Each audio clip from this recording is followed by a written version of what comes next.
పల్నాడు జిల్లా సత్తెనపల్లిలో నియోజకవర్గం స్థాయి పురుషుల కబడ్డీ పోటీలు మరియు మహిళల ఇన్విటేషన్ టోర్నమెంట్ జరిగింది. ఈ కార్యక్రమానికి నియోజకవర్గం in-charge Kanna Lakshminarayana, Ponnuru TDP in-charge Dhulipala నరేంద్రలు రిబ్బన్ కట్ చేసి కబడ్డీ పోటీలను ప్రారంభించారు. ఇక అనంతరం క్రీడాకారులతో కలిసి టీడీపీ నేతలు కబడ్డీ ఆడారు.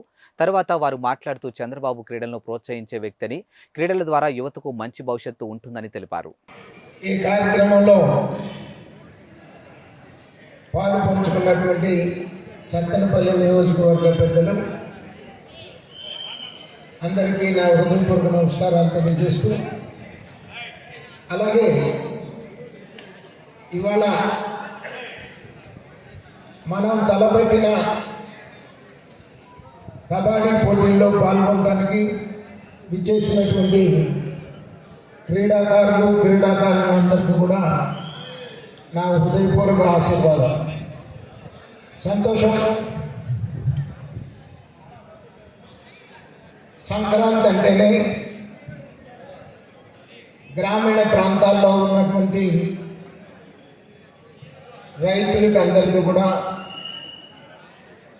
ఒక సంతోషకరమైనటువంటి పండగ. పంటలన్నీ కూడా ఇంటికి చేరుతాయి. బంధువులు, కొత్త అల్లుళ్ళు, కోడళ్ళు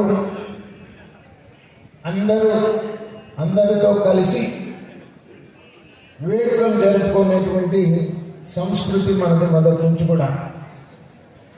ఆ సందర్భంగా గ్రామీణ క్రీడ అయినటువంటి కబడ్డీ పోటీలు మనం సత్తెనపల్లి నియోజకవర్గ పరిధిలో జిల్లా స్థాయిలో నిర్వహించుదామని చెప్పేసి నేను అనుకున్నా. ఆ రోజున పెద్దలు కోటేశ్వరరావు గారు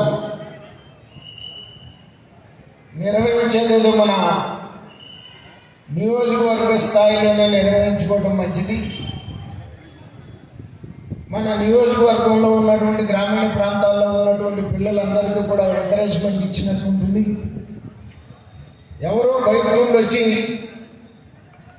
ఆడేసి ప్రైజులన్నీ కూడా మరి బయట వాళ్ళకే ప్రైజులు తీసుకుని వెళ్ళిపోయేటువంటి పరిస్థితి ఉంటుంది. కాబట్టి ప్రైజులు తీసుకున్నా, షీల్డ్ తీసుకున్నా మన నియోజకవర్గంలో ఉన్నటువంటి పిల్లలే షీల్డ్ తీసుకుంటారు, మన నియోజకవర్గంలో ఉన్నటువంటి పిల్లలే ప్రైజులు తీసుకుంటారు అనేటువంటి ఒక మంచి సజెషన్ ఆ రోజున కోటేశ్వరరావు గారు ఇవ్వడం, అది నేను కూడా మంచి ఆలోచన అని చెప్పేసి మన నియోజకవర్గ స్థాయిలోనే మనం ఈ పోటీలు నిర్వహించాలని చెప్పేసి అనుకోవడం. ఆ సందర్భంగా మరి కోటేశ్వరరావు గారు, వారి స్నేహితులు నాగేశ్వరరావు గారు అందరూ కలిసి మరి బాగా కోర్టులు తయారు చేసే దగ్గర నుంచి ఈరోజు టీములు తీసుకొచ్చేదాకా కూడా సహకరించినందుకు వారికి నా హృదయపూర్వక ధన్యవాదాలు, అందరికీ పేరు పేరున నా ధన్యవాదాలు తెలియజేస్తూ, మరి ఈరోజు మీరందరూ కూడా ఒక మంచి స్పోర్ట్స్మన్ స్పిరిట్తో, ఏ స్పిరిట్ తోటైతే మనం ఈ కబడ్డీ పోటీలు నిర్వహించామో అదే స్పిరిట్తో మీరందరూ కూడా చక్కగా ఒక డిసిప్లిన్ తోటి ఆడి మన సత్తెనపల్లి నియోజకవర్గానికి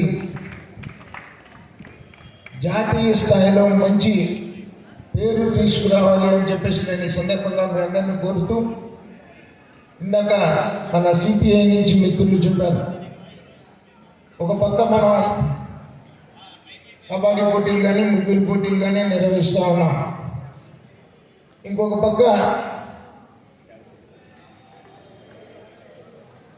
అధికార పార్టీ మరి ఆడుదాం ఆంధ్ర ఏ రకంగా జరుగుతుందో చూస్తున్నాం. అలాగే అధికార పార్టీ కూడా ముగ్గులు పోటీలు పెడుతున్నారు. అధికార పార్టీ ముగ్గులు పోటీల సందర్భంగా పుస్తకాలు వేసి టికెట్లన్నీ కోట్ల రూపాయలు వసూలు చేస్తున్నారు. ఆఖరికి పెన్షనర్స్ దగ్గర కూడా ప్రతి పెన్షనర్ దగ్గర ముగ్గులు పోటీలు నిర్వహించాలని 100 రూపాయలు కట్ చేసేటువంటి పరిస్థితికి ఈ రకంగా ఈ రాష్ట్రంలో ఎవరిని కూడా వదిలిపెట్టేటువంటి పరిస్థితి లేకుండా, ఏ పరిస్థితిని కానీ దేనిని కూడా వదిలిపెట్టేటువంటి పరిస్థితి లేకుండా అయిపోయింది వాళ్ళు ఉన్నటువంటి అధికార పార్టీకి. ఈ రకంగా ప్రజల్ని అన్ని రకాలుగా పీడించుకు తింటున్నటువంటి ఈ జగన్మోహన్ రెడ్డి ముఠాని మనం ఎంత తొందరగా పంపిస్తే అంత మంచిది. పెద్దలు చంద్రబాబు నాయుడు గారు అనేక రకాలుగా మరి క్రీడల్ని ఎంకరేజ్ చేసినటువంటి పరిస్థితి. మీరందరూ కూడా ఒక మంచి క్రీడా స్ఫూర్తితో ఆడాలని, మరి ఏదైతే ఆకర్షణీయంగా ఉన్నటువంటి ప్రైజులు కానీ షీల్డ్లు కానీ మరి పెట్టాం, వాటిని మీలో ఎవరు గెలుచుకున్నా స్పోర్టివ్ స్పిరిట్తో తీసుకోవాలని కోరుతూ సెలవు తీసుకుంటున్నాను.